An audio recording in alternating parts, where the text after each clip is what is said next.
Our last speaker, Pak Rakyan Adipata. Pak Rakyan is the Government Relations Manager at Cresa Strategic, and again, a member of the Law and Human Rights Commission for the Indonesian Ulema Council.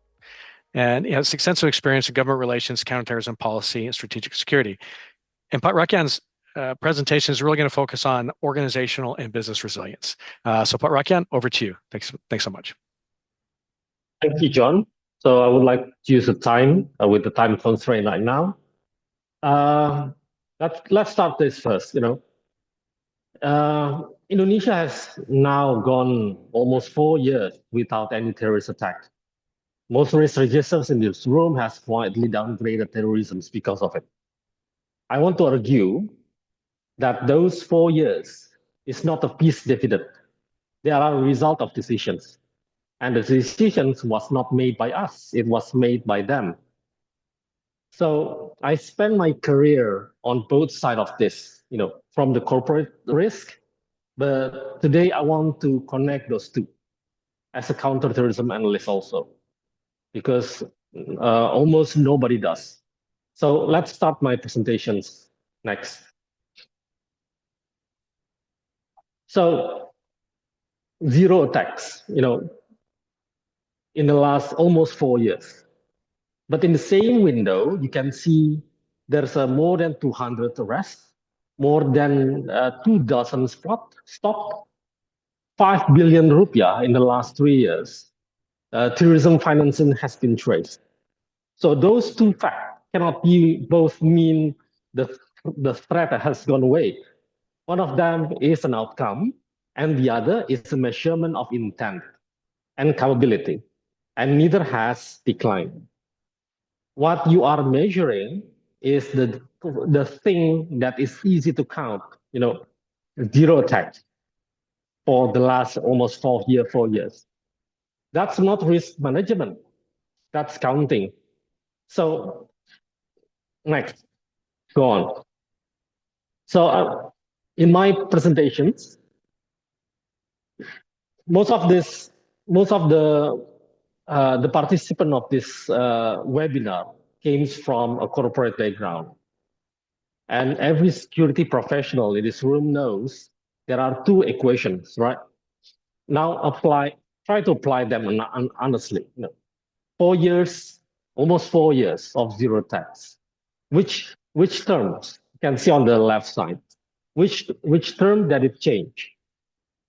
Not the intent, not the capability, not your vulnerability, and of course, not the consequence if it's happened.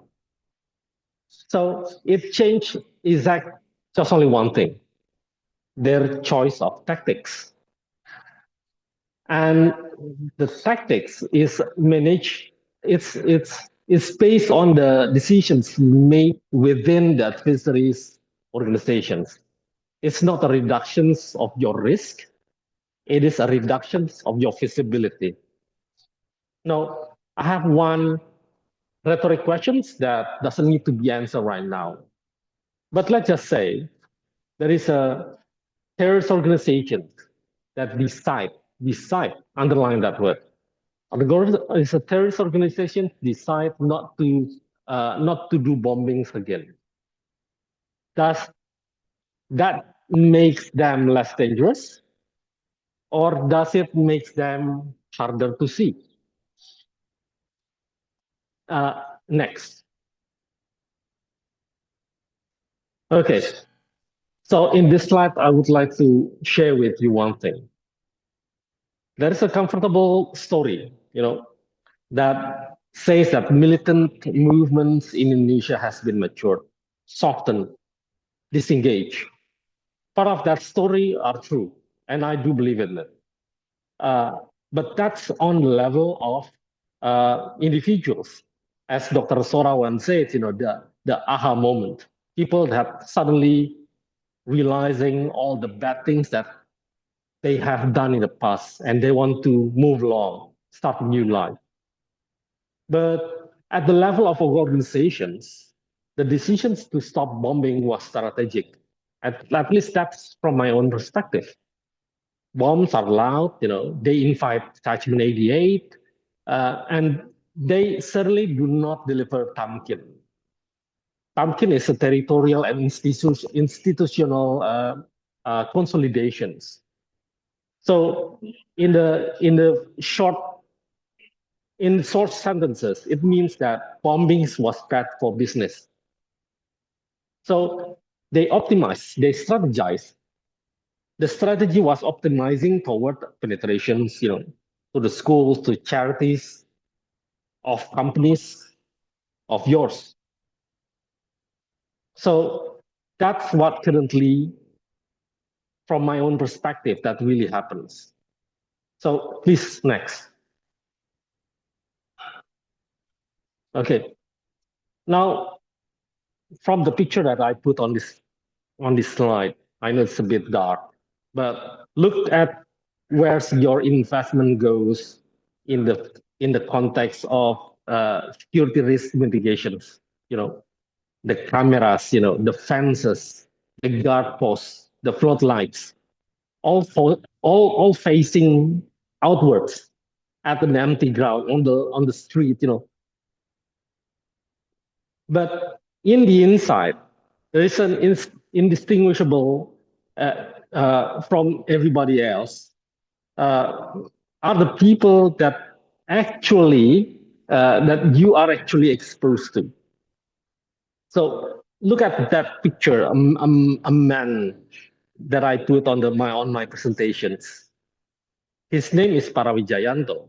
The picture was taken as part of the as part of the investigations, police investigations. It was prior to the arrest. So Parawijayanto is the Amir. I'm not going to say it's going to be the last Amir, but he was the last Amir at the moment. He was arrested in 2019 while holding a job in a very legitimate industrial groups with 15,000 employees in Central Java. He was not hiding in jungle. He was not hiding in the in in a bunker or somewhere else. He was on a payroll of a company. So I know it's quite small, but there is a four factors matters to you. Why I made it small? Because sometimes, corporate security practitioners always undermine these four things. So that's why I make it smaller. But it's not. Unfortunately, it's not. So the four factors that matters to you as a company, financing, including the potential abuse of CSR channels, recruitment, access, and cover. The legitimacy your company that you give to a persons that might be involved or radicalizing within while they are in your company. Next. So this is why it really matters, especially in the corporate context, because the the previous two speakers has elaborated very deep enough about the things in related with potential risk of radicalisms and terrorisms. But how do you translate it into a corporate context? So in this slide, there's a hard truth for business continuity people. If the dancers, for example, if the police arrest 10 employees out of, let's just say, 1,500 people, 1,500 employee within your plant, within your factory, suddenly it's not going to ruin, it's not going to fail your business continuity planning. Your business continuity plan will still work. You will able to produce again, inside after like 2 weeks after a deep through investigations, arrests, so on and so forth. There will be a bit of problem. There will be a bit of obstacles, but it's not going to ruin the whole business. It's just only because of just only 10 employees out from 1,500 employees that you have. So, but do not comfort yourself, with just because of the continuity is intact. Continuity was never the exposure. The exposure is the one that I put there, put the podium. Your contracts have, your contracts for your company has a compliance process, your banking perhaps has a counter-terrorism financing obligation and will simply de-risk you. Your parent's company perhaps will do a screening for sanctions. Your insurance will reprice you. And the phrase, the company where the JI cell used to work, will never it's never leave your, I would call it the Google search result. So your company names will be there for the rest of the times. So mitigation is not only about keeping the line running. It's about not becoming the name at the microphone, at the newspaper. Next. So this is the important thing that I would like to share with you. I sit on a commissions of the Indonesian Ulama Council since 2017 and was sitting as the secretary, deputy secretary for a independent body that preventing radicalism and terrorism. So let me be very direct with you because I am allowed to. If your detection method within your company is based on profiling, someone that suddenly changed, becoming having a long beard, or somebody suddenly changing the typical garment that they use, becoming wearing veil, wearing burqa, or wearing isbal for the male. Isbal is where your trousers, your pants is above your knee, above your, what do you call it, the ankle. So if you use that as a variables, that's profiling, and suddenly it means that you have not built anything. What you built is liability. So what works, graduated and behavioral. So you need to understand what is regular to see irregularities. If you don't understand people, what's the regular activities of certain people, how they speak, how they talk, how they gesture among each other, so on and so forth. If you don't know that as a regular basis, you are certainly going to fail in detecting irregularities. So there's a three steps. There is a three variables that I measure, starting from waspada. In the context of early detections, waspada, you can see from the withdrawal of there is a withdrawal against the society. There is a bit of hostility to differences, early, quiet intervention is needed. So then persons might be moved into siaga level, alert, start rejecting, start have a guts to say that they're rejecting democracy, and easy to agitating against minorities. Minorities in terms not just only religions, maybe they from a bigger suku, the tribes, Javanese, for example, and become very agitating against other race of group. Or sometimes on this context, it's really important you bring religious and community figures within the companies, to talk with people, to have what do you call it, like open dialogue where every single of your employee will be attending. But there's the other levels that we call bahaya, which is dangerous, where a person's already making a bayat, pledge of allegiance, start collecting weapons. I don't mean it's like bombs or guns. Can be like a machetes, knives, so on and so forth. All things that can be concealed. So starting doing that, or already have a planning uh, uh, to go somewhere. To go to the middle, to go to conflict zones, to join certain organizations, so on and so forth. When this level already being reached, certainly law enforcement need to be involved, and it need to be immediately.